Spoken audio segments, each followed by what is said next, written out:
I am Stephanie Dodman. I'm an assistant professor in the College of Education and Human Development at George Mason University. I'm also the co-academic program coordinator of a master's degree program for practicing teachers called the Advanced Studies in Teaching and Learning program. And I'm the 2019 George Mason Online Teaching Excellence Award winner.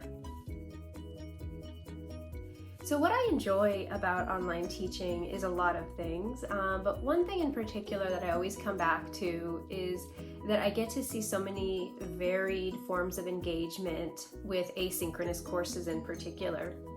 So I get to see and plan for students to learn in lots of various ways, to access content in various ways, and they get to show what they know in lots of different spaces and with their peers and with me through varied means. And so for me, the biggest thing that I enjoy about online teaching is the variety of engagement that it allows.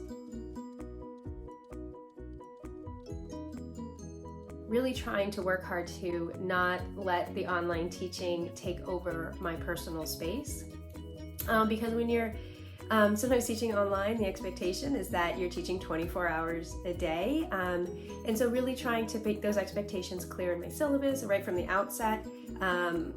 Often I'll say I answer emails until this time at night, or I will respond to your email within 24 hours, 48 hours on the weekends or holidays.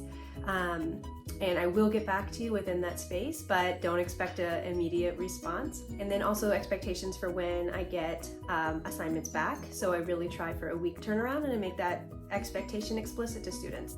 Yeah, and then just when I design the assignments, making sure that they aren't so cumbersome, both for the student and for myself, that it makes it difficult to provide meaningful feedback. And meaningful feedback is very important to me, particularly since one of the main classes that I teach is about providing feedback to students for teachers. And so I need to make sure that my feedback to them is also as robust as I'm expecting them to do for their students.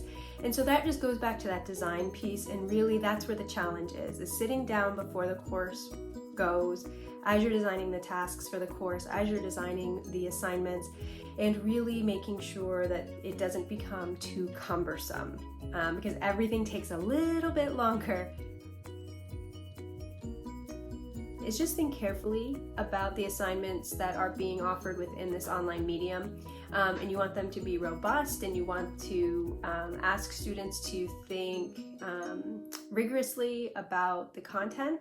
But that doesn't mean 800 discussion boards every week. A good rule for me is one discussion board, and I try to make my prompt, if I use a discussion board, is to try to make my prompt a meaningful prompt where students can pull in the content for the week, and I make that an expectation in my syllabus and in my rubrics.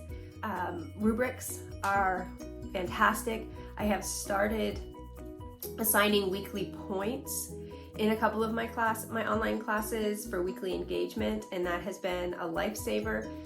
There's rubrics for every week. This is what I expect to see. It's one rubric for weekly engagement. I don't have a separate rubric for every week, but one rubric for weekly engagement, and then they'll have be worth 2 points a week, let's say, and then I can provide feedback directly to that rubric, quick feedback each week. And that's been fantastic. Students always know where they're at. I don't have to sit down and try to read back through things at the end of the semester or at midterms. Everything is done as I go along. So rubrics, not overly cumbersome assignments, but that can still get at your objectives. Varied ways for students to show what they know. One of the big ahas for me when I took the online teaching initiative, even though I've been teaching online for many years at that point, was that I don't need a discussion board every week. It was like a light bulb moment for me. My course revolves around student-to-student engagement, and that was very important to me. And so what I've done is come up with alternative ways for students to still engage with one another, but not through a discussion board, which often can seem very contrived, and it doesn't actually meet my objectives the way that I wanted them to be met for that week.